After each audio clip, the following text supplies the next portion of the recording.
Hello students, देखिए आज हम लोग आपके लिए टेस्ट सीरीज फोर्थ का वीडियो सॉल्यूशन लेकर के आ गए हैं। देखते हैं इसमें केमिस्ट्री में आपको फोर्थ टेस्ट के अंदर आपको किस टाइप के क्वेश्चन दिया गया है। इसमें आपको जो सिलेबस है वो केमिकल इक्विलिब्रियम है, आयनिक इक्विलिब्रियम है और हाइड्रोकार्बन सिलेबस में है, और इनऑर्गेनिक से आपको ग्रुप 14 एलिमेंट्स है। तो देखिए पहला क्वेश्चन केमिकल इक्विलिब्रियम से आपको दिया हुआ है। For the reaction SO3 gas NO NO2 initially 2 moles of each are given. तो इसमें आपको बोला गया है कैलकुलेट करने के लिए, इसमें बोला गया है find the moles of SO3 NO2 respectively at equilibrium. इसका इक्विलिब्रियम कांस्टेंट अगर 16 दिया गया है तो आप देखिए यहाँ पे SO3 plus NO is in equilibrium with SO2 plus NO2। Time equals to 0 पे इनिशियली बात किया जा रहा है, टाइम इक्वल्स टू 0 पे सबके 2 मोल्स दिए गए, ये भी 2 मोल्स है, ये भी 2 मोल्स है, ये भी 2 मोल्स है। फिर थोड़ी देर के बाद जब ये इक्विलिब्रियम पे पहुंचेगा, जब टाइम इक्वल्स टू जब T इक्विलिब्रियम आ जाएगा तो मान लेते हैं 2 में से कुछ x मोल डिक्रीज कर जाएगा, तो यहाँ पे सिर्फ कुछ x मोल डिक्रीज करेगा तो ये 2 माइनस एक्स हो जाएगा। जितना डिक्रीज करेगा उतना प्रोडक्ट फॉर्म करेगा, तो ये 2 प्लस एक्स हो जाएगा, ये भी कितना हो जाएगा 2 प्लस एक्स हो जाएगा। तो आपको बोला गया इक्विलिब्रियम पे SO3 और NO2 के मोल्स बताने के लिए। तो इक्विलिब्रियम पे SO3 के मोल्स कितने 2 माइनस एक्स और NO2 के मोल्स कितने हैं 2 प्लस एक्स। तो बस x की वैल्यू पता चल जाए मेरा काम बन जाएगा। तो उसके लिए आपको इक्विलिब्रियम कांस्टेंट 16 दिया हुआ है, तो आप इसके लिए चाहो तो KC KP या एक्सप्रेशन लिख सकते हो। अगर आप KC की एक्सप्रेशन लिखते हो तो क्या हो जाएगा concentration of SO2 into concentration of NO2 divided by concentration of SO3 into concentration of NO। और concentration का फॉर्मूला क्या होता है मोल्स डिवाइडेड बाय वॉल्यूम। तो SO2 का मोल्स कितना दिया हुआ है 2 प्लस एक्स। अब वॉल्यूम मान लेते हैं, पूरे कंटेनर का जो वॉल्यूम होगा वही वॉल्यूम यूज करेंगे, तो मानते V होगा। और NO2 का कितना हो जाएगा, तो NO2 का हो जाएगा 2 plus x divided by V divided by नीचे SO3 का कितना हो जाएगा मोल्स कितना दिया हुआ है 2 minus x divided by V into यहाँ पे कितना हो जाएगा 2 minus x divided by V NO का। तो यहाँ से V तो कैंसिल हो जाएगा, V को आप यहाँ से कैंसिल कर दीजिए, V यहाँ से गया कैंसिल हो गया। और इक्वेशन जो फाइनली ये जो इक्वेशन बन जाएगा that will be 2 plus x और डिवाइडेड बाय 2 माइनस एक्स, इसका क्या हो जाएगा होल का स्क्वायर। और आपको केसी का वैल्यू आपको दिया हुआ है, इक्विलिब्रियम कांस्टेंट की वैल्यू आपको दिया हुआ 16, तो 16 इक्वल्स टू कितना हो जाएगा 16 इक्वल्स टू हो जाएगा 2 plus x divided by 2 minus x का स्क्वायर। तो 16 को क्या बोलते हैं 4 का square equal to 2 plus x divided by 2 minus x का स्क्वायर। तो स्क्वायर से ये स्क्वायर कैंसिल हो जाएगा और ये जो वैल्यू आ जाएगी यहाँ पे 4 से इसको मल्टीप्लाई कर दोगे तो कितना हो जाएगा 8 minus 4x equal to 2 plus x. तो यहाँ से अगर x की वैल्यू अगर लाएंगे तो x को इधर ले आइए, तो x या फिर 4x को उधर ले जाओ तो 4x उधर चल जाएगा 5x हो जाएगा और ये 2 इधर आ जाएगा। तो 8 माइनस 2 कितना हो गया 6, इधर कितना हो गया 5x। मतलब x की वैल्यू कितना आ गया 6 डिवाइडेड बाय 5, x की वैल्यू कितना आ गया 6 डिवाइडेड बाय 5। तो आपसे पूछा गया है इक्विलिब्रियम पे SO3 और NO2 का कंसेंट्रेशन। तो एट इक्विलिब्रियम, अगर एट इक्विलिब्रियम की अगर बात करें तो इक्विलिब्रियम पे मोल्स ऑफ SO3 के मोल्स कितना 2 माइनस एक्स। तो moles of SO3 equal to कितना है 2 माइनस एक्स, तो कितना हो जाएगा 2 माइनस एक्स की वैल्यू आ गया 6/5। तो 6/5 कितना हो जाएगा 10 में से 6 गया कितना हो गया 4/5। और मोल्स ऑफ आपसे पूछा गया NO2, तो NO2 के मोल्स कितना है 2 प्लस एक्स। तो 2 प्लस एक्स कितना हो गया 2 प्लस 6/5, मतलब कितना हो गया 5 to the 10 और 6 कितना हो जाएगा 16/5। तो 4/5 एंड 16/5, 4/5 एंड 16/5 इसका जो करेक्ट आंसर वो कौन सा हो जाएगा, second option is the correct answer. Next question पे आते हैं। नेक्स्ट क्वेश्चन में देखिए a reaction A gas to be C initially 1 mole of A are taken if the degree of dissociation is alpha then calculate the total moles at equilibrium। तो यहाँ पे जो ये क्वेश्चन दिया गया है A गैस ये 2B gas plus C gas, ठीक है। इसका डिग्री ऑफ डिसोसिएशन का चर्चा किया गया है और initially 1 moles of A are given. Initially जो टाइम इक्वल्स टू 0 पे टाइम इक्वल्स टू 0 पे ये कितना दे दिया गया है, ये दिया गया 1 मोल, और ये कितना हो जाएगा 0 मोल, ये भी कितना हो जाएगा 0 मोल।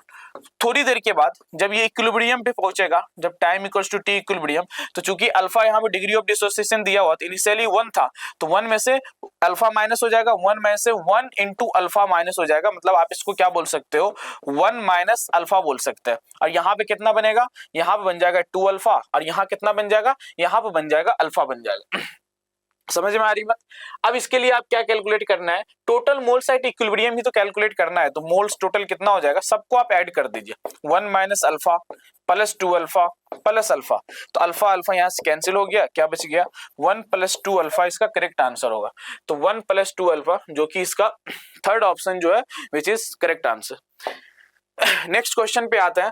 नेक्स्ट क्वेश्चन में आपको बोला गया है कि A2 गैस B2 गैस, इसका इक्विलिब्रियम कांस्टेंट K1 दिया हुआ है। एक और रिएक्शन लिख करके दिया गया है 2AB gas B2 gas, the equilibrium constant is K2, और फिर आपको एक नया रिएक्शन लिख करके दिया गया है जिसका बताया गया है कि इक्विलिब्रियम कांस्टेंट Kc है। तो रिलेशन आपको बतलाना है Kc फॉर द, अच्छा Kc की वैल्यू पूछा गया, तो एक तरीके से K1, K2 और Kc मतलब 3 रिएक्शन दिया हुआ है, तीनों रिएक्शन के इक्विलिब्रियम कांस्टेंट में आपको रिलेशन बतलाना है। तो आपको जो ऊपर में जो 2 रिएक्शन लिख करके दिया गया A2 गैस और B2 गैस, उसके हेल्प से आपको क्या करना है, ये तीसरा रिएक्शन को ऑब्टेन कीजिए। तो देखो करते क्या है कि आप इस रिएक्शन को मान लीजिए फर्स्ट रिएक्शन, और इसको आप मान लीजिए सेकेंड रिएक्शन, आप दोनों को ऐड कर लो इक्वेशन, या फिर हम बोल सकते हैं रिएक्शन 1 प्लस रिएक्शन 2, दोनों को अगर हम ऐड करते हैं तो उसपे क्या लिखा हुआ है A2 gas plus B2 gas, और इधर रिएक्टेंट साइड क्या हो गया, इधर रिएक्टेंट साइड है दूसरे रिएक्शन के अंदर 2AB gas plus B2 gas, और ये इज इन इक्विलिब्रियम विथ, इधर क्या आ जाएगा, इधर आ जाएगा 2AB गैस प्लस, और इधर प्रोडक्ट साइड क्या है 2AB2 गैस। अब यहां से अगर आप देखिएगा, अगर कुछ कैंसिल होने वाला होगा तो उसको हटा देंगे, तो कैंसिल होने वाला यहाँ पे तो दिख रहा है 2AB इधर भी है, 2AB इधर भी है, इसको साइड कर देते हैं, इसको कैंसिल कर देते हैं, तो बचेगा क्या, बचेगा यहाँ पे A2 gas plus B2 gas is in equilibrium with 2AB2 gas. और ये जो रिएक्शन आया है, ये दोनों रिएक्शन 1 और रिएक्शन 2 के ऐड करने से आया, तो ये जो नया रिएक्शन का जो इक्विलिब्रियम कांस्टेंट होगा, ये जो इक्विलिब्रियम कांस्टेंट होगा दैट विल बी कितना होगा, ये दोनों के प्रोडक्ट के बराबर होगा, that is K1 into K2 इसका इक्विलिब्रियम कांस्टेंट होगा। लेकिन हमको चाहिए ये, तो आप देख सकते हो AB2 यहाँ पे रिएक्टेंट में है, AB2 हमारे पास प्रोडक्ट में है, तो इसको आपको रिवर्स करना पड़ेगा। तो जब आप इसको रिवर्स कीजिएगा, तो ये बन जाएगा 2AB2 gas is in equilibrium with A2 gas plus B2 gas, और अब इसका जो इक्विलिब्रियम कांस्टेंट होगा, इसको मान लीजिए K1 बोल देते हैं, सॉरी इसको मान लीजिए आप Ka बोल देते हैं, ये Kb हो गया एक नया इक्विलिब्रियम कांस्टेंट, तो ये कितना हो जाएगा 1/K1 into K2, 1/K1 into K2। अभी भी हमारा फाइनल इक्वेशन नहीं आया। फाइनल इक्वेशन में अगर आप देखिएगा तो AB2 के आगे कोफिशिएंट 1 है, जबकि यहाँ पे कोफिशिएंट कितना 2, तो इसका मतलब इस पूरे रिएक्शन को आपको क्या करना पड़ेगा, पूरे रिएक्शन को आपको 1/2 से मल्टीप्लाई करना पड़ेगा। तो 1/2 से अगर मल्टीप्लाई करते हैं तो ये वैल्यू कितना आ जाएगा, ये हो जाएगा AB2 गैस, यहाँ पे कितना हो जाएगा हाफ A2 गैस प्लस कितना हो जाएगा half B2 gas, half A2 gas. यहाँ पे एक बार फिर इसको देख लेते हैं, ये 2AB2 था, 2AB कैंसिल हो गया, सॉरी B2 और B2 जो हो गया ना, यहाँ पे 2B2 हो गया, यहाँ पे 2 छूट गया था, और यहाँ पे भी ये 2B2 है, और जब आप हाफ से मल्टीप्लाई कीजिएगा तो यहाँ से 2 कैंसिल, ये हाफ A2 हो गया, यहाँ से 2 कैंसिल, तो यहाँ पे सिर्फ और सिर्फ क्या रहेगा, यहाँ पे सिर्फ और सिर्फ क्या रहेगा B2 गैस, और ये आपका आ गया फाइनल इक्वेशन जो कि आपका रिक्वायर्ड इक्वेशन है। तो इसका जो इक्विलिब्रियम कांस्टेंट होगा दैट विल बी कितना हो जाएगा 1/K1 इंटू K2 के ऊपर पावर जो भी आप मल्टीप्लाई करते हैं वो वैल्यू कहां चल जाता है, इक्विलिब्रियम कांस्टेंट के पावर में चल जाता है। तो आपका जो ये जो इक्वेशन था इसके इक्विलिब्रियम कांस्टेंट को क्वेश्चन में क्या बोला गया Kc, तो Kc इक्वल टू कितना आ गया 1/K1 into K2 to the power 1/2, मतलब आंसर इसका कौन सा हो गया, fourth option is the correct answer. Next question पे आते हैं, A gas B gas, the above reaction takes place in 2 litre container containing 2 mole of each A and B, concentration of each C and D at equilibrium was 0. The equilibrium constant for the reaction is. इस रिएक्शन का equilibrium constant आपसे पूछा गया है। अब equilibrium constant आप केसी भी कैलकुलेट कर सकते हो, केपी भी कैलकुलेट कर सकते हो। देखते हैं रिएक्शन जो आपको लिख करके दिया गया, A gas B gas is in equilibrium with C gas plus D gas, और यहां पे आपको बोला गया है कि 2 litre flask containing 2 mole of A and B, time equals to 0 पे इसका 2 मोल्स दिया हुआ, और इसके भी कितने मोल्स दिया गया है, 2 मोल्स। इसका कितना दिया गया है, 0 मोल, इसका क्या है, 0 मोल। आगे क्या बोला गया है, concentration of each C and D at equilibrium, the concentration of each C and D at equilibrium 0.4, the equilibrium constant for the reaction। मान लेते हैं थोड़ी देर के बाद जब ये इक्विलिब्रियम पे पहुंचा होगा तो 2 में से कुछ x अमाउंट डिक्रीज कर गया होगा, 2 में से कुछ x डिक्रीज कर गया होगा, तो कुछ x C बना होगा और कुछ D के भी x मोल फॉर्म किए होंगे। अब यहाँ पे अगर हम मान लो अगर Kc ही कैलकुलेट करते हैं तो Kc बराबर क्या हो जाएगा, concentration of C into concentration of D divided by concentration of A into concentration of B। तो कंसंट्रेशन ऑफ C कितना हो जाएगा, x divided by volume V ले लीजिए कुछ, यहां पर भी कितना हो जाएगा, x divided by volume V, नीचे से यहां कितना आ जाएगा 2 minus x divided by volume V into 2 minus x divided by volume V से V कैंसिल हो जाएगा, यहां से आ जाएगा x divided by 2 minus x का स्क्वायर। और यहां पे आपको अच्छा एक चीज यहाँ पे ये बोला गया है, the concentration of C and D at equilibrium, equilibrium पे सी और डी का जो कंसंट्रेशन है, अगर हम कंसंट्रेशन मान लीजिए सी की ही बात करते हैं तो मोल्स बराबर क्या हो जाएगा, वॉल्यूम, और ये मोल्स बाय वॉल्यूम की वैल्यू कितना दे दिया गया है, 0.4। मोल्स कितना है आपके पास, मोल्स है x, अब वॉल्यूम कितना दिया हुआ है, 2 लीटर का कंटेनर है, तो x divided by 2 equals to 0.4, तो x इक्वल्स टू कितना हो जाएगा 0.8। तो x की वैल्यू तो आपको यहीं से आ गया, तो बस x की वैल्यू यहाँ पे पुट करना है। x की वैल्यू अगर पुट कीजिएगा 0.8 इंटू 0.8 डिवाइडेड बाय 2 माइनस 0.8, 2 में से अगर 0.8 चल जाएगा तो कितना बचेगा 1.2 इंटू 1.2, तो पॉइंट तो यहां से ये सब कैंसिल हो जाएगा, ऊपर में आ जाएगा 64 डिवाइडेड बाय 144। अब ये देखिए 16 से कैंसिल हो जाएगा, 16 4 जा 64 और 16 9 जा क्या होता है 144, तो ये आ जाएगा 4/9। तो 4/9 तो यहाँ पे आपके पास ऑप्शन में तो है, लेकिन इसके साथ यूनिट भी है, तो यूनिट के लिए आपको क्या कैलकुलेट करना पड़ता है, डेल्टा एनजी, और यहाँ पे चूंकि आप केसी कैलकुलेट किए हो तो डेल एनजी अगर आप कैलकुलेट कीजिएगा इसके लिए तो डेल एनजी की वैल्यू कितना होगा, 1 कितना हो गया, product number of gaseous moles of product 2 और number of gaseous moles of reactant भी कितना है 2, मतलब ये जो पॉइंट वैल्यू होगा वो यूनिट लेस होगा, तो यूनिट लेस होगा तो इसका जो करेक्ट आंसर कौन सा हो जाएगा, फर्स्ट हो जाएगा। नेक्स्ट क्वेश्चन पे आते हैं, consider the following reaction 2NO2 gas and 2O gas, यहाँ पे आपको दिया हुआ है ये एक एक्सोथर्मिक रिएक्शन है। For each of the following case the direction which equilibrium shift, ये आपको ली चैटलियर्स प्रिंसिपल से क्वेश्चन है, और आपको मालूम है कि अगर एक एक्सोथर्मिक रिएक्शन है, मान लीजिए कोई रिएक्शन है ए से प्रोडक्ट में अगर जा रहा है और ये एक्सोथर्मिक रिएक्शन है, डेल्टा H लेस देन 0 है, तो डेल्टा H लेस देन 0 है, ये मान लीजिए rate constant for the forward reaction, rate constant for the backward reaction. पहला यहाँ पे क्या बोला गया है कि टेम्परेचर को बढ़ाया जा रहा है, तो मान लीजिए अगर टेम्परेचर को अगर हम बढ़ाएंगे तो बढ़ाने का मतलब क्या हो गया कि T2 greater than T1, initial temperature T1 final temperature T2, और बढ़ा दिया गया टेम्परेचर, इसका मतलब T2 की वैल्यू क्या है, T1 से ज्यादा है, T2 ग्रेटर देन T1।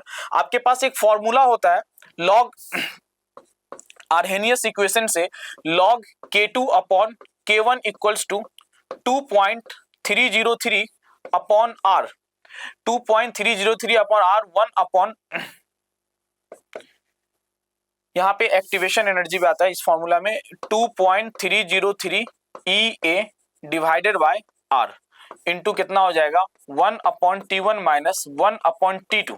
आगे इस इक्वेशन के हिसाब से अगर आप देखेंगे तो यहाँ पे देखिए T2 ग्रेटर, T2 ज्यादा है, तो T2 ज्यादा है, अगर डिनोमिनेटर का चीज अगर ज्यादा होता है ना तो ये वैल्यू कम आएगा और ये वैल्यू ज्यादा आएगा, मतलब ये वाली वैल्यू ज्यादा आएगा ये कम आएगा, मतलब ये वैल्यू जो आपका क्या हो गया, ये वैल्यू हो गया पॉजिटिव, ये वैल्यू हो गया पॉजिटिव। यहाँ पे माइनस भी होता है, आई थिंक माइनस 2.303 ये अपॉन R, तो ये जो वैल्यू आपका हो गया नेगेटिव पॉजिटिव, और ये पूरा वैल्यू यहाँ पे भी क्या है आपका नेगेटिव है, तो इसका जो इक्वेशन होता है ना, आई थिंक ये क्वेश्चन नहीं होता है, ये आपको फिर से बतला रहे हैं, log K2 upon K1 equals to del H upon 2.303 R into 1 upon T1 minus 1 upon T2। तो अगेन देखिए ये वैल्यू आपका क्या हो गया, पॉजिटिव, और डेल H की वैल्यू आपको क्या दिया हुआ क्वेश्चन में, नेगेटिव। एक्सोथर्मिक रिएक्शन है तो ये नेगेटिव ये पॉजिटिव, मतलब ओवरऑल अगर हम बात करें तो ये जो पूरा वैल्यू जो हो गया, ये जो पूरा वैल्यूज हो गया, ये क्या हो गया, पॉजिटिव प्लस माइनस क्या हो गया, ये हो गया निगेटिव। और लॉग की वैल्यू अगर निगेटिव आ रहा है तो इसका मतलब लॉग के साथ ये जो कुछ भी है K2 अपॉन K1 ये वैल्यू क्या होगा, लेस देन 1 से छोटा होगा, और ये 1 से कम होगा तो K2 मतलब लेस देन K1 हो गया। K2 K1 से कम है मतलब टेम्परेचर बढ़ाने से जो रेट कांस्टेंट हो रहा है वो क्या हो रहा है, डिक्रीज कर रहा है। तो टेम्परेचर बढ़ाने से अगर रेट कांस्टेंट अगर डिक्रीज करेगा तो इसका मतलब रिएक्शन किधर शिफ्ट कर रहा है, रेट कांस्टेंट डिक्रीज कर रहा है। रेट कांस्टेंट डिक्रीज करने का मतलब क्या होगा, रिएक्शन किधर शिफ्ट करेगा, बैकवर्ड शिफ्ट करेगा, रिएक्शन बैकवर्ड जाएगा। तो इसमें पहला ऑप्शन देखिए क्या लिखा हुआ है। चलो दूसरा, इसमें तो रिएक्शन बैकवर्ड आ गया, ठीक है। दूसरा, प्रेशर को इंक्रीज किया जाता है, तो प्रेशर को इंक्रीज करने से क्या होगा, आप प्रेशर को इंक्रीज कीजिएगा, इक्विलिब्रियम क्या करेगा, प्रेशर को डिक्रीज कर देगा। अब प्रेशर अगर डिक्रीज करेगा तो रिएक्शन उस तरफ शिफ्ट होगा जिधर नंबर ऑफ गैसियस मोल्स कम है। तो नंबर ऑफ गैसियस मोल्स कम किधर है, प्रोडक्ट साइड है, मतलब रिएक्शन किधर जाएगा, फॉरवर्ड जाएगा। तो प्रेशर के बढ़ाने से रिएक्शन तो फॉरवर्ड जाएगा और टेम्परेचर बढ़ाने से रिएक्शन बैकवर्ड आएगा।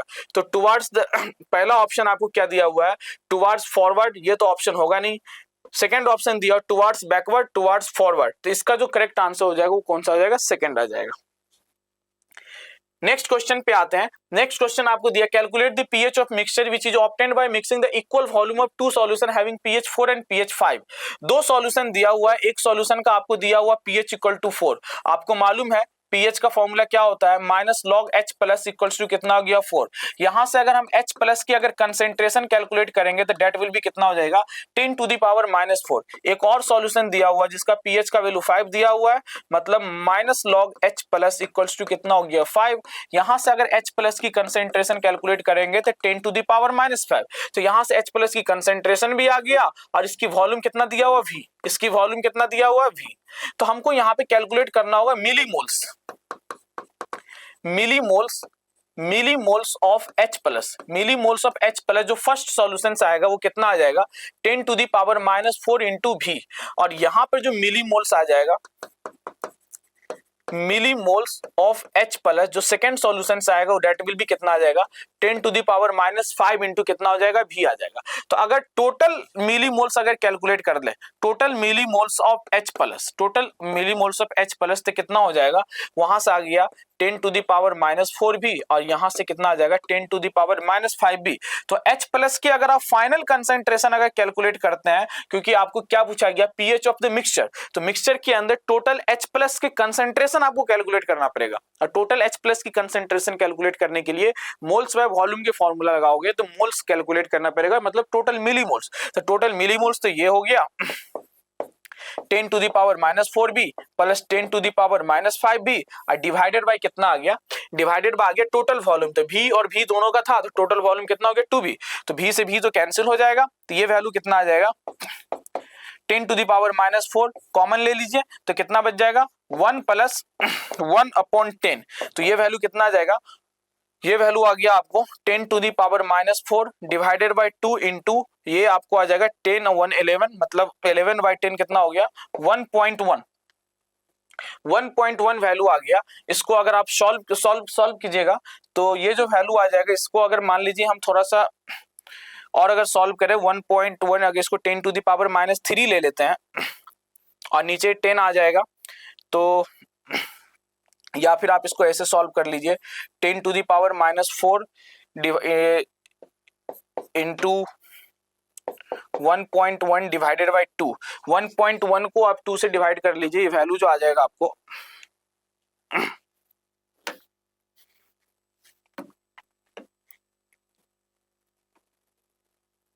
ये वैल्यू आ जाएगा 0.55, और आपके क्वेश्चन में 5.5 लॉग का ही वैल्यू दिया हुआ है, तो ये वैल्यू आ गया 0.55 into 10 to the power minus 4।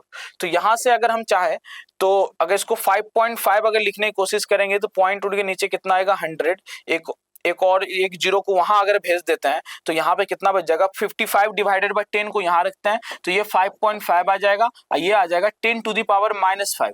मतलब ये फाइनल वैल्यू आ गया आपका किसका, H प्लस के कंसेंट्रेशन का। तो आपको कैलकुलेट क्या करना, पीएच। तो पीएच इक्वल्स टू क्या होगा formula, minus log concentration of H plus. तो क्या वैल्यू हो जाएगा, minus log concentration of H plus. H plus की कंसेंट्रेशन कितना आया, 5.5 इंटू 10 टू द पावर -5। इसका वैल्यू कितना आ जाएगा, 5 माइनस लॉग 5.5। तो 5 माइनस लॉग 5.5 की वैल्यू आपको दिया हुआ कितना, 0.7। तो ये वैल्यू कितना हो जाएगा, 0.7 मतलब 4.3 के अप्रॉक्स। तो 4 पॉइंट देखिए यहाँ पे आपको 26 दिया हुआ है, तो इसका आंसर कौन सा हो जाएगा, third option is the correct answer. Next question पे आइए, विच of the following is buffer solution. Buffer solution के लिए आपको देखिए पहला ऑप्शन जो यहाँ पे दिया हुआ है HF, बफर सॉल्यूशन के अंदर या तो वीक एसिड होगा या फिर वीक बेस होगा और उसके सॉल्ट होगा स्ट्रॉन्ग के साथ। अगर मान लीजिए वीक एसिड है तो वीक एसिड का सॉल्ट होगा स्ट्रॉन्ग बेस के साथ, और अगर मान लीजिए वीक बेस है तो वीक बेस का सॉल्ट होगा स्ट्रॉन्ग एसिड के साथ। तो पहला ही क्वेश्चन में आप देख सकते हैं ये वीक एसिड है, तो वीक एसिड है तो ये तो होगा ही, तो 1 तो प्रेजेंट होना ही चाहिए। तो देखिए 2 ऑप्शन में 1 नहीं है, तो ये ऑप्शन का चांस ही नहीं बन रहा है। 4 में भी 1 नहीं, इसका भी चांस नहीं बन रहा है। आगे अगर आप आइएगा देखिए थर्ड का तो कोई चांस नहीं है, थर्ड के अंदर क्या है नाइट्रिक एसिड स्ट्रॉन्ग। तो थर्ड आप देखिए किस में प्रेजेंट है, हमारा ऑप्शन था 1 और 2 में, तो 1 और 2 में जो थर्ड है, थर्ड नहीं होगा। क्यों नहीं होगा, क्योंकि थर्ड वाला ऑप्शन का कोई गुंजाइश ही नहीं, क्योंकि नाइट्रिक एसिड एक स्ट्रॉन्ग एसिड है। तो इसका जो आंसर हो जाएगा वो कौन सा हो जाएगा, डेट इज पहला आंसर हो जाएगा। नेक्स्ट क्वेश्चन पे आते हैं, आपको in the group of 14 elements, group 14 में आपको बताया गया है melting point continuously decreases with in increase of atomic number. तो ग्रुप 14 के अंदर जो एलिमेंट सब होता है, कार्बन, सिलिकॉन, जर्मेनियम, एसएन और पीबी, तो इसमें जो मेल्टिंग पॉइंट का ऑर्डर होगा वो टॉप टू बॉटम डिक्रीज करता है। तो कार्बन का सबसे ज्यादा होता है, देन सिलिकॉन का होता है, देन जर्मेनियम का होता है, और उसके बाद पीबी का होता है, फिर एसएन का होता है। तो टॉप टू बॉटम तो इन जनरल डिक्रीज ही कर रहा है। तो continuously decreases with increase in atomic number, continuously तो डिक्रीज नहीं होगा, with increase atomic number. In a group of elements of higher atomic number are generally more metallic. In a group of elements of higher atomic number are more metallic. तो इसका जो statement 2 है ना, ये मतलब higher atomic number वाले element जो होता है मेटालिक कैरेक्टर को होते हैं, ये तो सही है। लेकिन यहाँ पे जो पहला स्टेटमेंट आपको दिया गया है कंटिन्यूअसली डिक्रीजेज, कंटिन्यूअसली डिक्रीज तो कर रहा है, लेकिन लास्ट में देखिए बोल सकते हैं कंटिन्यूअसली डिक्रीज है, तो इसका बोथ स्टेटमेंट क्या हो जाएगा, ट्रू हो जाएगा। अदरवाइज यहाँ पे जो है ना थोड़ा सा इस स्टेटमेंट को और थोड़ा सा मॉडिफाई करके देना चाहिए, तो बोथ स्टेटमेंट इसका क्या हो जाएगा, करेक्ट हो जाएगा। नेक्स्ट क्वेश्चन पे आते हैं, यहाँ पे आपको देखिए PbO2 इज एम्फोटेरिक ऑक्साइड, ये स्टेटमेंट सही है, और Pb3O4 is a mix oxide of PbO2 and PbO2, इसका दोनों स्टेटमेंट सही है, statement 1 and statement 2 are correct.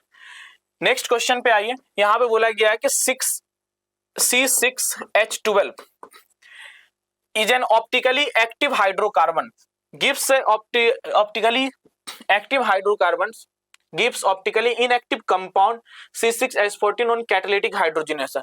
ये जो ऑर्गेनिक कंपाउंड्स है ना, पहले क्या था, ऑप्टिकली एक्टिव था। तो पहले ऑप्टिकली एक्टिव होने का मतलब क्या होगा, इसके अंदर कायरल सेंटर प्रेजेंट होगा। तो आप इस ऑप्शन में देखिए कहां कहां पे कायरल सेंटर प्रेजेंट है। तो अगर आप ध्यान से अगर देखिएगा तो इसमें तो कायरल सेंटर नहीं है। अगर आप इसमें भी ध्यान से देखिएगा, इसमें कायरल सेंटर प्रेजेंट है। इसमें अगर देखिएगा तो इसमें भी कायरल सेंटर प्रेजेंट है, और इसमें देखिएगा तो इसमें कायरल सेंटर तो है ही नहीं। मतलब तो पहले ऑप्टिकली एक्टिव है, तो पहले ऑप्टिकली अब पहले ही वाला कंपाउंड पूछा गया है, तो पहले कायरल सेंटर प्रेजेंट होना चाहिए। तो ऑप्शन ए और 4 तो नहीं होगा, लेकिन अगर ऑप्शन 2 और 3 देखिए तो कायरल सेंटर तो है। अब इसमें देखिए किसकी कैटालिटिक हाइड्रोजनेशन करवाने से वो कंपाउंड ऑप्टिकली इनएक्टिव हो रहा है। अगर आप इसकी कैटालिटिक हाइड्रोजनेशन करवाइएगा तो बाद में भी ये कंपाउंड ऑप्टिकल एक्टिव ही रहेगा। लेकिन अगर थर्ड ऑप्शन को अगर ध्यान से देखते हैं, अगर आप इसकी कैटालिटिक हाइड्रोजनेशन करवाइएगा तो ये अब क्या हो जाएगा, ऑप्टिकली इनएक्टिव हो जाएगा, क्योंकि ये जो कार्बन कायरल सेंटर है जिसके दोनों साइड क्या हो जाएगा, इथाइल ग्रुप आ जाएगा। तो कार्बन से सेम ग्रुप अटैच हो गया तो वो क्या हो जाएगा, ऑप्टिकली इनएक्टिव हो जाएगा। तो इसका आंसर जो हो जाएगा वो आंसर कौन सा हो जाएगा, थर्ड ऑप्शन इसका करेक्ट हो जाएगा। नेक्स्ट क्वेश्चन में देखिए, यहाँ पे आपको नॉर्मल हेप्टेन दिया गया है जिसको Cr2O3 Al2O3 के प्रेजेंस में रिएक्शन करवाया जा रहा है। तो ये रिएक्शन यहाँ पे काफी छोटा लिखा हुआ है, हम आपको यहाँ पे लिख देते हैं। तो इसका सबसे पहले क्या किया गया है, Cr2O3 और Al2 O3 के प्रेजेंस में इसको हीट किया गया है, फिर ये A बना रहा है, उसके बाद फिर इसका क्या किया गया है, KMnO4OH माइनस, KMnO4OH माइनस के साथ रिएक्शन करवाया गया है, तो यहाँ पे ये बन रहा है B बन रहा है, और B के ऊपर फिर रिएक्शन करवाया गया है NaOH प्लस कैल्शियम ऑक्साइड के साथ हीट किया गया तो C बन गया। और यहाँ पे A के बारे में और बतलाया गया है कि A का रिएक्शन करवाया गया है Cl2AlCl3 के साथ, तो क्या बन गया, ये D प्लस E बन गया। तो आपको स्टेटमेंट कुछ दिया हुआ है कि यहाँ पे कौन सा रिएक्शन, सबसे पहले देखो यहाँ पे जो नॉर्मल हेप्टेन की ये रिएक्शन कहलाता है एरोमेटाइजेशन। तो यहाँ पे ये एक एरोमेटिक कंपाउंड बनेगा, चूंकि 7 कार्बन है तो यहाँ पे एक CH3 ग्रुप लगेगा जिसको हम क्या बोलते हैं, टॉलिन। तो ये एरोमेटाइजेशन प्रोसेस है। फिर इसको KMnO4 के साथ रिएक्शन करवाइएगा तो बेंजीन का जो साइड चेन है उसकी ऑक्सीडेशन हो जाएगा और ये बन जाएगा C डबल बॉन्ड OH। फिर इसको आप सोडा लाइम डिकार्बोक्सिलेशन करवाओगे तो C क्या बनेगा आपका, बेंजीन। ये हो गया सोडा लाइम डिकार्बोक्सिलेशन। और यहाँ पे देखिए Cl2AlCl3 है, तो ये आपको एक इलेक्ट्रोफाइल देगा। कौन सा इलेक्ट्रोफाइल देगा, Cl प्लस, जो इसके ऑर्थो एंड पैरा पोजीशन पे सब्स्टिट्यूट होगा तो दो प्रोडक्ट बन जाएगा, CH3 क्लोरीन प्लस CH3 और यहाँ पे क्लोरीन आ जाएगा। अब ऑप्शन देखते हैं। पहला ऑप्शन बोला जा रहा है कि formation of D is electrophilic aromatic substitution, incorrect statement पूछा गया, इनकरेक्ट। तो formation of D and E is electrophilic aromatic substitution, ये करेक्ट स्टेटमेंट है, आपसे इनकरेक्ट पूछा गया। Formation of A is aromatization, ये भी बिल्कुल सही है, aromatization. Formation of B is in example of oxidation, ये भी बिल्कुल सही है, यहाँ पे बेंजीन एरोमेटिक कंपाउंड की जो साइड चेन है उसका ऑक्सीडेशन हो रहा है। लास्ट ऑप्शन बोला जा रहा है formation of C is example of carboxylation, कि ये है डी कार्बोक्सिलेशन। यहाँ पे जब रिएक्शन करवाते हैं ना तो CO2 गैस रिलीज होता है, तो ये this is the process of D carboxylation, ना कि कार्बोक्सिलेशन। तो इसका करेक्ट आंसर हो गया 4। नेक्स्ट क्वेश्चन पे आइए, विच of the following reaction is incorrect. Incorrect reaction आपको यहाँ पे देखिए, यही ऑप्शन आपको दिख रहा होगा ध्यान से, एनसीईआरटी का रिएक्शन है कि एल्केन का हम जब ऑक्सीडेशन करवाते हैं तो जो हाइड्रोजन है ये KMnO4 के प्रेजेंस में रिएक्शन होता है और ये किस में कन्वर्ट हो जाता है, अल्कोहल में कन्वर्ट हो जाता है। तो this is the correct statement, incorrect statement है, ये आपका क्या हो गया, करेक्ट आंसर हो गया। नेक्स्ट क्वेश्चन पे आते हैं, for the reaction PCl5 PCl3 the value of Kc depends on. देखो इक्विलिब्रियम कांस्टेंट सिर्फ और सिर्फ टेम्परेचर पे डिपेंड करता है, तो सिर्फ टेम्परेचर पे डिपेंड करेगा, ओनली थर्ड आंसर होगा इसका। नेक्स्ट क्वेश्चन पे आते हैं, कॉन्जुगेट एसिड बनाने के लिए क्या करते हैं हम लोग, H प्लस की एडिशन करते हैं। एक H प्लस ऐड कर दीजिए, H2PO4 -1 में एक H प्लस ऐड कर दीजिए, क्या बन जाएगा, H3PO4 कॉन्जुगेट एसिड होगा, सेकंड आंसर इसका करेक्ट होगा। नेक्स्ट क्वेश्चन पे आते हैं, the pH of the mixture obtained by the mixing equal volume of M/10 NOH और M/10 HCl। तो देखिए यहाँ पे HCl का रिएक्शन करवाया जा रहा है NOH के साथ, स्ट्रॉन्ग एसिड स्ट्रॉन्ग बेस है, तो ये NaCl प्लस क्या बनाएगा, H2O बनाएगा। इक्वल वॉल्यूम दिया हुआ है, इसकी मोलैरिटी आपको दिया हुआ 0.1 मोलर दिया हुआ है, तो मिली मोल्स कितना हो जाएगा, अगर हम मिली मोल्स की अगर बात करते हैं, इक्वल वॉल्यूम दिया हुआ है तो 0.1 भी हो जाएगा। HCl का कितना दिया हुआ है 1/20 मतलब 0.05 भी हो जाएगा, और इसका कितना हो जाएगा 0.1 भी हो जाएगा, 0.1 भी हो जाएगा। ठीक है, तो ये तो इसकी मोलैरिटी मतलब मिली मोल्स आ गया। लेकिन आप ये बताइए यहाँ पे आपको pH of the mixture obtained by the mixing, तो यहाँ पे लिमिटिंग रिएजेंट का कॉन्सेप्ट आएगा, और लिमिटिंग एजेंट के कॉन्सेप्ट से आप देख सकते हो यहाँ पे ध्यान से, HCl जो है ये कम क्वांटिटी में और ये 0.1 मोलर है, तो ये तो पूरा का पूरा क्या हो जाएगा, खत्म हो जाएगा, ये 0 हो जाएगा। तो 0 हो जाएगा, ये एक्सेस है, ये LR हो गया और ये हो गया एक्सेस रिएजेंट, तो ये तो बचेगा, तो ये बचेगा, कितना बचेगा 0.1 भी, 0.1 भी में से 0.05 भी, तो बचेगा कितना 0.05 भी बचेगा, इतना मिलीमोल्स बच जाएगा। मतलब फाइनल सॉल्यूशन में क्या बचा हुआ है, NaOH बचा हुआ है, तो NaOH क्या प्रोवाइड करेगा, Na प्लस प्रोवाइड करेगा और OH माइनस प्रोवाइड करेगा। तो मतलब यहां से आपको पहले POH कैलकुलेट करना पड़ेगा, तो ये 0.05 भी है, तो यहां से ये भी उतना ही मिलेगा और ये भी कितना मिलेगा 0.05 भी मिलीमोल्स मिलेगा। तो मिली मोल से आपको जब OH माइनस की आप मोलैरिटी कैलकुलेट कीजिएगा OH माइनस की, तो मोल्स डिवाइडेड बाय वॉल्यूम, तो मोल्स कितना है 0.05 भी, और डिवाइडेड बाय वॉल्यूम कितना आ जाएगा, इक्वल वॉल्यूम था तो 2 भी आ जाएगा, तो भी से भी कैंसिल हो गया, तो 0.05 डिवाइडेड बाय 2, तो इसको हम कितना लिख सकते हैं, इसको हम लिख सकते हैं 2.5 इंटू 10⁻⁻²। तो यहां से जब आप पीओएच कैलकुलेट कीजिएगा तो पीओएच इक्वल्स टू कितना हो जाएगा, माइनस लॉग OH माइनस, तो माइनस और लॉग OH माइनस का वैल्यू कितना हो जाएगा 2.5 इंटू 10⁻⁻², तो ये वैल्यू कितना हो जाएगा 2 माइनस लॉग 2.5, तो 2 माइनस लॉग 2.5 की वैल्यू आपको दिया हुआ कितना, लॉग 2.5 की वैल्यू दिया हुआ 0.4, तो 2 माइनस 0.4 कितना हो गया, 2 माइनस 0.4 कितना हो गया 1.6, तो ये तो आपको आ गया पीओएच, लेकिन आपसे क्या पूछा गया क्वेश्चन में, पीएच, तो पीएच की वैल्यू कैलकुलेट करने के लिए 14 माइनस 1.6 अगर कीजिएगा तो वैल्यू आ जाएगा 12.4 which is the correct answer. इसका पहला ऑप्शन 1.6 दिया हुआ जो कि पीओएच वैल्यू है, और आपको क्वेश्चन में पूछा गया पीएच, तो इसको थोड़ा सा ध्यान रखना। नेक्स्ट क्वेश्चन में देखो, which of the following can not be consider as a step mechanism in chain reaction, chain reaction में आपको कौन सा मैकेनिज्म नहीं होता है, तो यहां पे देखिए एक H डॉट की फॉर्मेशन होता है, इसकी फॉर्मेशन नहीं होगा, तो ये आपका करेक्ट आंसर हो गया। नेक्स्ट क्वेश्चन में आइए, डाइप्रोटिक एसिड Ka1 इतना, Ka2 इतना, what is the concentration of A2 minus 0. Diprotic acid दिया हुआ देखो H2O है, वीक डाइप्रोटिक एसिड है, ये किस में कन्वर्ट होगा, पहले तो ये H प्लस और Ha माइनस में ब्रेक होगा, फिर आगे चल के आप Ha माइनस फिर क्या करेगा, एक H प्लस रिलीज करेगा और क्या बना लेगा, A-2 बना लेगा। इनिशियली इसका कितना मोलर दिया हुआ है, मोलरिटी आपको देखो 0.1 मोलर दिया हुआ है, टाइम इक्वल्स टू 0 पे, तब ये 0 था, टाइम इक्वल्स टू 0 पे, जब इक्विलिब्रियम पे पहुंचेंगे तो 0.1 माइनस क्या हो जाएगा x, और ये कितना बनेगा x, ये कितना बनेगा x। अब जब अगले रिएक्शन में आप जब Ha माइनस को दोबारा से अगर डिसोसिएशन करवाते हैं तो टाइम इक्वल्स टू 0 पे अगर हम बात करेंगे जब इस रिएक्शन के लिए, तो इसकी कंसंट्रेशन है x, उस टाइम में इसकी कंसंट्रेशन 0, यहाँ पे कितना हो जाएगा 0, और जब ये इक्विलिब्रियम में पहुंचेगा तो x में से ये कितना मान लेते हैं y चला गया, ये y चल बन गया, ये कितना बन गया y बन गया। अब आपसे पूछा गया है, अगर यहाँ पे एक चीज अगर हम ध्यान दें तो एट इक्विलिब्रियम अगर हम सभी का कंसंट्रेशन लिखते हैं तो इक्विलिब्रियम पे तो H2A भी होगा, तो H2A की कंसंट्रेशन कितना होगा इक्विलिब्रियम पे 0.1 माइनस x होगा, इक्विलिब्रियम पे H प्लस भी होगा, H प्लस की कंसंट्रेशन यहाँ x था यहाँ y था, तो कितना वैल्यू हो जाएगा x प्लस y हो जाएगा। अगर Ha माइनस की अगर बात करें कंसंट्रेशन ऑफ Ha माइनस, तो Ha माइनस की कंसंट्रेशन इक्विलिब्रियम पे कितना हो जाएगा, that is x minus y हो गया, यहाँ पे आप देख सकते हो x माइनस y है।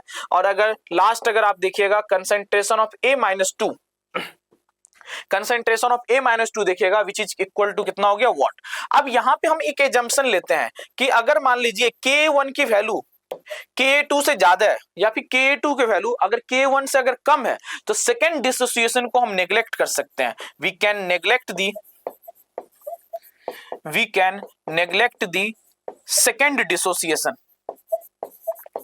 तो सेकेंड डिसोसिएशन को आप नेग्लेक्ट कीजिए, मतलब y को नेग्लेक्ट कर सकते हैं x के रिस्पेक्ट में, तो इसको अप्रोक्सीमेटली आप कितना लिखिएगा x, इसको भी अप्रोक्सीमेटली आप कितना लिखिएगा x प्लस y, और x माइनस y अप्रोक्सीमेटली किसके बराबर हो जाएगा x के।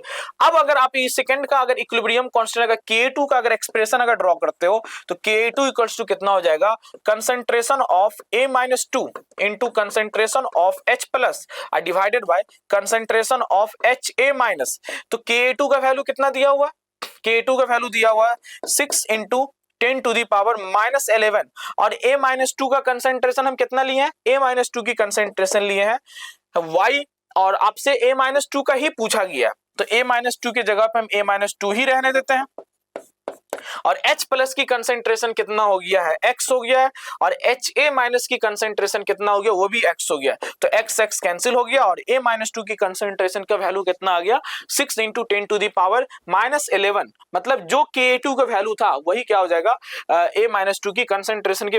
नेक्स्ट क्वेश्चन पे हम लोग आते हैं, यहाँ पे आप देख सकते हो फ्रीडल क्राफ्ट एल्काइलेशन आप लोग पढ़ते हो एरोमेटिक हाइड्रोकार्बन में, तो बेंजीन का रिएक्शन करवाया गया है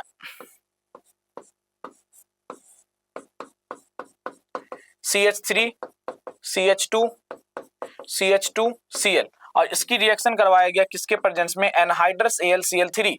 तो आपको मालूम है ये आपको एक इलेक्ट्रोफाइल प्रोवाइड करेगा। क्या प्रोवाइड करेगा भाई, ये प्रोवाइड करेगा CH3 CH2 प्लस कार्बोकेटाइन। अब इस कार्बोकेटाइन का हम रीअरेंजमेंट करवाते हैं, तो इसको जब आप रीअरेंज करवाइए तो कार्बोकेटाइन यहां आ जाएगा, तो क्या बनेगा CH3 CH प्लस और यहाँ पे क्या बन जाएगा CH3। अब इस कार्बोकेटाइन को जब आप बेंजीन पे सब्स्टिट्यूट कीजिएगा तो क्यूमीन्स की फॉर्मेशन होगा कुछ इस तरीके का, ये कार्बन यहां से ज्वाइंट हो जाएगा, 2 CH3 ग्रुप, ये कंपाउंड बनेगा। मतलब इसका जो आंसर हो जाएगा करेक्ट वो सेकंड ऑप्शन हो जाएगा। नेक्स्ट क्वेश्चन पे आते हैं, काफी इजी क्वेश्चन है। एल्कोहलिक KOH, एल्कोहलिक KOH क्या करवाता है, एलिमिनेशन करवाता है भाई, एलिमिनेशन हो जाएगा इसका आंसर। मतलब ए का हो गया S, तो ए का देखिए S पहला ऑप्शन गया, PDBSO4 लिंड लार्ज कैटलिस्ट, बी का हो गया R, तो बी का R मतलब फोर्थ ऑप्शन भी गया। फिर देखिए सोडियम ड्राई ईथर मतलब उर्ज रिएक्शन, सी का हो गया Q मतलब थर्ड ऑप्शन भी गया, तो ऑप्शन सेकंड बचा। और डी का क्या हो जाएगा, P हो जाएगा, डी का क्या होगा फिडल क्राफ्ट। तो आंसर इसका कौन सा करेक्ट हो गया, second is the correct answer. Next question में आइए, यहाँ पे फिर से आपको देखिए नॉर्मल हेप्टेन को Al2O3 के साथ हीट किया जा रहा है, तो क्या बनेगा यहाँ पे टॉलिन की फॉर्मेशन होगा, टॉलिन CH3। फिर देखिए इसके ऊपर NBS, तो एलाइलिक पोजीशन या बेंजाइलिक पोजीशन पे क्या करता है वो ब्रोमीन सब्स्टिट्यूट करता है, तो ये कंपाउंड को हम क्या बोलेंगे, बेंजाइल ब्रोमाइड बोलेंगे, क्योंकि बेंजाइलिक पोजीशन में क्या लगा हुआ, ब्रोमीन लगा हुआ। नेक्स्ट क्वेश्चन आइए, नेक्स्ट क्वेश्चन में बस यहाँ पे क्या करना है आपको, DBR के साथ रिएक्शन करवाया जा रहा है, तो मोर स्टेबल कार्बोकेटाइन की फॉर्मेशन कीजिए, फिर उसका रीअरेंजमेंट करवाइए, CH3 CH और डबल बॉन्ड को अगर तोड़िएगा तो यहाँ पे कार्बोकेटाइन बनेगा और ये CH2 और यहाँ से क्या अटैच हो जाएगा, ड्यूटेरियम। अब इस कार्बोकेटाइन को रीअरेंज करो, इस कार्बोकेटाइन को अगर आप रीअरेंज करते हैं तो रीअरेंज होकर के यहाँ पे आएगा, यहाँ से हाइड्रोजन खत्म, यहाँ पे CH2 आ जाएगा और इसी कार्बोकेटाइन की जगह क्या आ जाएगा, इसी कार्बोकेटाइन की जगह आप क्या अटैच कीजिएगा, जो भी आपका Br माइनस है वो यहाँ पे Br अटैच हो जाएगा, तो ये आपका क्या बन गया फाइनल प्रोडक्ट। तो इसका आप ऑप्शन देख सकते हो, ये थर्ड ऑप्शन जो है ये बिल्कुल करेक्ट ऑप्शन है इसका, यहाँ पे CH2 छूटा हुआ है, ये CH3 होगा। नेक्स्ट क्वेश्चन पे आते हैं। नेक्स्ट क्वेश्चन में आपको यहाँ पे दिया गया है एलिमिनेशन करवाया जा रहा है, consider the following reaction elimination. तो देखो भाई यहाँ पे एलिमिनेशन करवाया गया और इसको बोला जा रहा है मेजर प्रोडक्ट, जबकि आप यहाँ पे देख सकते हैं ये हो गया आपका सेडजेफ एल्कीन और ये हो गया हॉफमैन। तो हॉफमैन एल्कीन मेजर प्रोडक्ट कब होगा, जब बल्कियर ग्रुप, जब बेस जो आप स्ट्रॉन्ग बेस यूज करते हो ना वो काफी स्टेरिकली क्राउडेड होता है, तो ये काफी देखिए 3 डिग्री वाला है, मतलब टर्शियरी ब्यूटॉक्साइड होता है, ये काफी स्टेरिकली हिंडर्ड बेस है। तो इसके केस में हम क्या करते हैं, जो आपको लेस स्टेबल एल्कीन होता है that will be the major product. तो आंसर इसका कौन सा हो जाएगा, third is the correct answer. Next question में देखिए, ये काफी इजी क्वेश्चन है, आपको एल्कीन से अल्कोहल बनाने का तरीका है, 3 रिएक्शन हम लोग पढ़ते हैं एल्कीन से, hydroboration oxidation, acid catalyse hydration और ऑक्सीमर्कुरेशन डीमर्कुरेशन।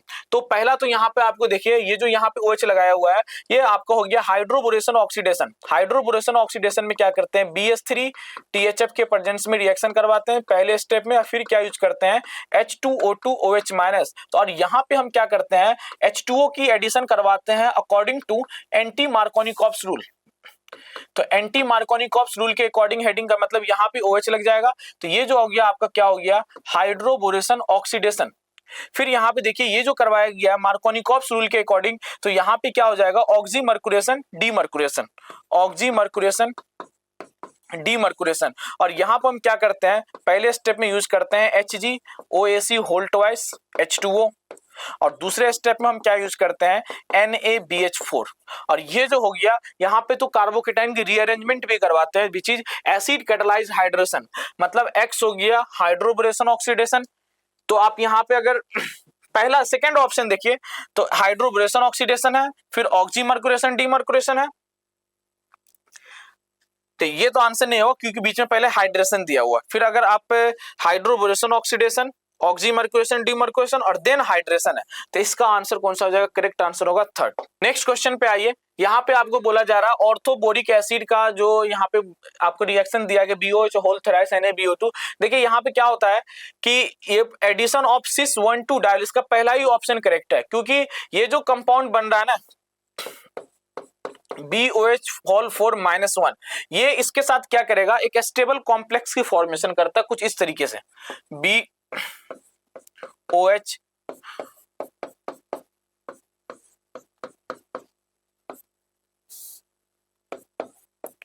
और यहाँ पे जो सिस 1,2 डायोल है, सिस 1,2 डायोल तो आप समझते हो, इसको बोलते हैं CH2OH। तो यहां से क्या करेगा? वाटर रिलीज होगा और सब जगह से इधर से भी हम ज्वाइंट करते हैं, तो फाइनल जो प्रोडक्ट बनेगा वो कुछ इस तरीके का बनेगा, BO और यहां से क्या ज्वाइंट हो जाएगा कुछ इस तरीके से, ये इस तरह से बॉन्ड लाइन रिप्रेजेंट करते हैं, तो ये एक कॉम्प्लेक्स की फॉर्मेशन होता है। तो इसका आंसर तो पहला ही आंसर इसका करेक्ट आंसर हो जाएगा। नेक्स्ट क्वेश्चन पे आते हैं। H3BO3, H3BO3 एक वीक मोनोबेसिक एसिड है, क्योंकि ये जब H3BO3 अपना H+ तो रिलीज करेगा नहीं, ये वाटर के साथ रिएक्शन करके वाटर से H+ को रिलीज करेगा, तो इसकी जो बेसिसिटी होगी, N फैक्टर जो होगा वो कितना होगा? 1 होगा। और चूंकि बोरोन 3 बॉन्ड बना रहा है, कुछ इस तरीके का स्ट्रक्चर होता है, BOH OH OH। तो यहाँ पे बोरोन के ऊपर वैकेंट ऑर्बिटल होगा, जिसके कारण इसे हम क्या बोल देंगे? लुईस एसिड बोलेंगे। फर्स्ट आंसर सही है। CC bond length is maximum, आपको मालूम है डायमंड के अंदर कार्बन के हाइब्रिडाइजेशन sp3 होता है और एक sp3 हाइब्रिडाइज कार्बन दूसरे से अटैच होता है, और sp3 हाइब्रिडाइज कार्बन की साइज एटॉमिक ऑर्बिटल की जो साइज होता है वो सबसे ज्यादा होता है। तो बॉन्ड लेंथ डायमंड के केस में क्या होगा? मैक्सिमम होगा। इसका आंसर हो जाएगा 4। नेक्स्ट क्वेश्चन पे आता है the element which does not show catenation. Catenation property जो होता है ना, ऊपर वाले एलिमेंट का सबसे ज्यादा होता है, तो टॉप टू बॉटम जब नीचे आ दो, जैसे पीबी की कैटिनेशन प्रॉपर्टीज क्या हो जाएगा? सबसे कम हो जाएगा। इसका आंसर हो जाएगा 4। नेक्स्ट क्वेश्चन है the element which have great ability to form p-pi multiple bond. Again p-pi multiple bond भी क्या बनाता है? कौन बनाता है? जिसकी कैटिनेशन प्रॉपर्टी की टेंडेंसी ज्यादा होती है, which have large catenation tendency. तो कार्बन की कैटिनेशन टेंडेंसी सबसे ज्यादा होता है। The chloride which can not gate hydrolysed, आप देख सकते हो यहाँ पे CCl4 की हाइड्रोलिसिस पॉसिबल नहीं होगा, क्योंकि CCl कार्बन सेकेंड पीरियड का एलिमेंट है, इसके पास वैकेंट ऑर्बिटल नहीं है, क्योंकि जब आप हाइड्रोलिसिस करवाइएगा तो H2O क्या करेगा? अपना लोन पेयर डोनेट करेगा, तो लोन पेयर को वही एक्सेप्ट करेगा जिसके पास वैकेंट ऑर्बिटल है। तो SnCl4 कर सकता है, वैकेंट d ऑर्बिटल है, यहाँ पे वैकेंट ऑर्बिटल, यहाँ पे वैकेंट ऑर्बिटल, CCl के पास वैकेंट ऑर्बिटल नहीं। नेक्स्ट क्वेश्चन में देखते हैं pK ऑफ वीक एसिड, और एक सॉल्ट आपको दिया हुआ जो कि वीक एसिड और वीक बेस का है, इसका pH कैलकुलेट करना है। काफी आसान, ये तो फॉर्मूला ही होता है 7 + ½ into pKa minus pKb। Direct value put कर लीजिए, 7 + 1/2। pKa का वैल्यू आपको कितना दिया हुआ है? 3.2 माइनस कितना हो जाएगा? अच्छा, pK of weak acid at weak base और 3.2, वीक है 3.2 माइनस कितना हो गया? 3.4। तो ये वैल्यू कितना आ जाएगा? 7 माइनस हो जाएगा 1/2 इंटू 3.4 टू, ये वैल्यू कितना आ जाएगा? 0.2। तो ये कितना हो गया? 7 माइनस 0.1 मतलब कितना हो जाएगा? 6.9। तो 6.9 इसका जो हो जाएगा करेक्ट आंसर। नेक्स्ट क्वेश्चन देखिए, how many litres of water must be added to 1 litre of an aqua solution of HCl of pH equal to 1, HCl of pH equal to 1 to create an aqueous solution of pH 2। तो HCl है, अगर यहाँ पे आप इस तरह से देखिए, इसको दो सॉल्यूशन आप मान लीजिए, एक सॉल्यूशन 1 हो गया, एक सॉल्यूशन कितना हो गया? ये सॉल्यूशन 2 हो गया। तो यहाँ पे आपको वॉल्यूम दिया हुआ V1 कितना दिया हुआ? 1 लीटर, और HCl से H+ की कंसंट्रेशन आ जाएगा, सॉरी pH के वैल्यू से H+ की कंसंट्रेशन आ जाएगा। तो मोलारिटी कितना हो गया H+ के? यहाँ पे कितना हो गया? 10⁻⁻1 मोलर। फिर आगे देखिएगा pH 2 हो रहा है, तो pH 2 हो रहा है तो मोलारिटी कितना हो जाएगा? 10⁻⁻2 हो गया। और वॉल्यूम मान लेते हैं V2 कितना हो गया? कुछ होगा। तो यहाँ पर आप एक फॉर्मूला ये वाला लगा सकते हो, M1V1 इक्वल्स टू M2V2। तो यहां से अगर V2 कैलकुलेट कीजिएगा तो वैल्यू कितना आ जाएगा? M1V1 divided by M2। तो M1 की वैल्यू कितना हो गया? M1 की वैल्यू हो गया 10⁻⁻1, V1 की वैल्यू कितना हो गया? 1 लीटर, और M2 की वैल्यू कितना हो गया? 10⁻⁻2। तो 10⁻⁻1 कैंसिल, एक ऊपर बचेगा, 10⁻⁻1 बचेगा, जो ऊपर जाके कितना हो जाएगा? 10। तो V2 कितना आ गया? फाइनल वॉल्यूम हो गया 10।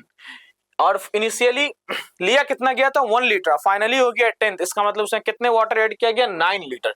तो आंसर इसका हो जाएगा डी, 9 लीटर वाटर ऐड किया गया। नेक्स्ट क्वेश्चन में देखिए the pH of 0.1 mole solution of the following salt increase. PH की बात कर रहा है। देखो यहाँ पे आपको NaCl दिया हुआ है, तो NaCl की अगर हम बात करते हैं तो ये सॉल्ट ऑफ स्ट्रॉन्ग एसिड, ये salt of strong acid plus strong base होता है। और आपको मालूम होता है स्ट्रॉन्ग एसिड और स्ट्रॉन्ग बेस के जो सॉल्ट होते हैं वो न्यूट्रल होते हैं, मतलब इसका पीएच की वैल्यू कितना होगा, पीएच होगा 7। और ऑप्शन देखो NH4Cl, NH4Cl के बारे में आपको मालूम है, NH4Cl के बारे में आपको मालूम है ये किससे बना है, ये बनता है NH4OH, NH4OH प्लस HCl से, मतलब वीक बेस और स्ट्रॉन्ग एसिड, वीक बेस और स्ट्रॉन्ग एसिड। तो ये जो सॉल्ट होगा ये एसिडिक, ये स्ट्रॉन्ग एसिड है तो एसिडिक नेचर का होगा, और इसका जो पीएच होगा डेट विल बी कितना होगा, लेस देन 7 होगा। और फिर देखिए यहाँ पे NaCN दिया हुआ है, तो NaCN ये बना है किससे, NaCN बना है HCN से प्लस किससे बना है, NaOH से। तो HCN क्या हो गया, HCN वीक एसिड हो गया, ये हो गया स्ट्रॉन्ग बेस। तो ये जो सॉल्ट हो गया ये बेसिक नेचर का होगा, और बेसिक नेचर का होगा तो ऑब्वियस सी बात है पीएच कितना होगा, ग्रेटर देन 7 होगा। और फिर एक दिया हुआ आपको HCl, तो HCl तो एक एसिड ही है, तो इसका जो पीएच की वैल्यू होगा वो पीएच की वैल्यू होगा डेट विल बी 7 होगा, और 7 से काफी कम होगा।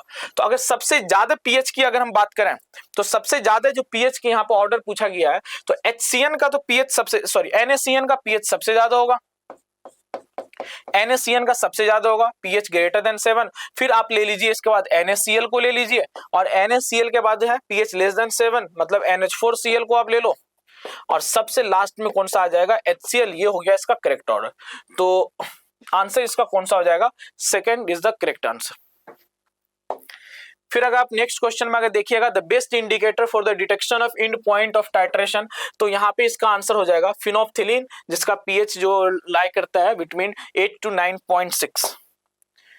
नेक्स्ट क्वेश्चन में देखिए ये काफी हाइड्रोकार्बन का हम लोग फोटो हैलोजिनेशन रिएक्शन पढ़ते हैं, जिसमें फ्लोरिनेशन, क्लोरिनेशन, ब्रोमिनेशन, आयोडीनेशन करते हैं, और ये रिवर्सिबल रिएक्शन हो जाता है बिकॉज यहाँ पे एक स्ट्रॉन्ग बॉन्ड टूटता है और एक वीक बॉन्ड की फॉर्मेशन होता है, जिसके कारण रिएक्शन बैकवर्ड शिफ्ट हो जाता है। बट अगर इस रिएक्शन को अगर आपको फॉरवर्ड कैरी करवाना होता है तो एक स्ट्रॉन्ग ऑक्सीडाइजिंग एजेंट यूज करते हैं HiO3, या फिर HNO3 भी यूज कर सकते हो।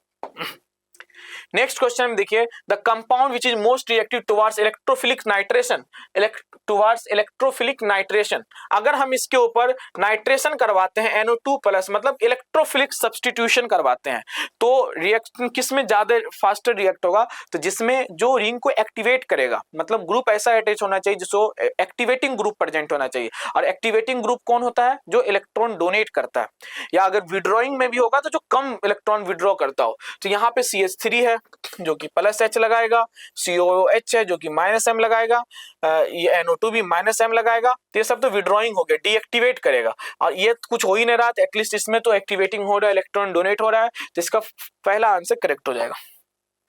नेक्स्ट क्वेश्चन में देखिए carbide which react to water give propyne CH2 को अगर आप वाटर के साथ अगर आप रिएक्शन करवाइएगा तो ये आपको दे देगा CH triple bond CH acetylene, और क्या बनाएगा CaOH होल ट्वाइस। अगर आप सिलिकॉन कार्बाइड की रिएक्शन करवाइएगा तो ये वाटर के साथ रिएक्शन करेगा नहीं। नेक्स्ट क्वेश्चन Mg2CO3 का करवाइएगा, Mg2C3 करवाइएगा तो ये आपको दे देगा CH3C triple bond CH propyne दे देगा, अब प्लस क्या आपको देगा MgOH होल ट्वाइस। और अगर Al4 एल्यूमिनियम कार्बाइड की रिएक्शन करवाइएगा वाटर के साथ तो ये क्या आपको प्रोवाइड करेगा, ये आपको प्रोवाइड करेगा CH4, अब प्लस क्या बनाएगा, सिर्फ NCERT का ये सब रिएक्शन है तो आपसे प्रोपाइन पूछा गया है, मतलब इसका करेक्ट आंसर कौन सा हो गया, मैग्नीशियम कार्बाइड। तो this is all about the solution of 4th test series paper का आपका ये वीडियो सॉल्यूशन था, तो आप इसको एक बार देखिए सही से, फिर हम इसके बाद 5th टेस्ट सीरीज के लिए आएंगे। Thank you.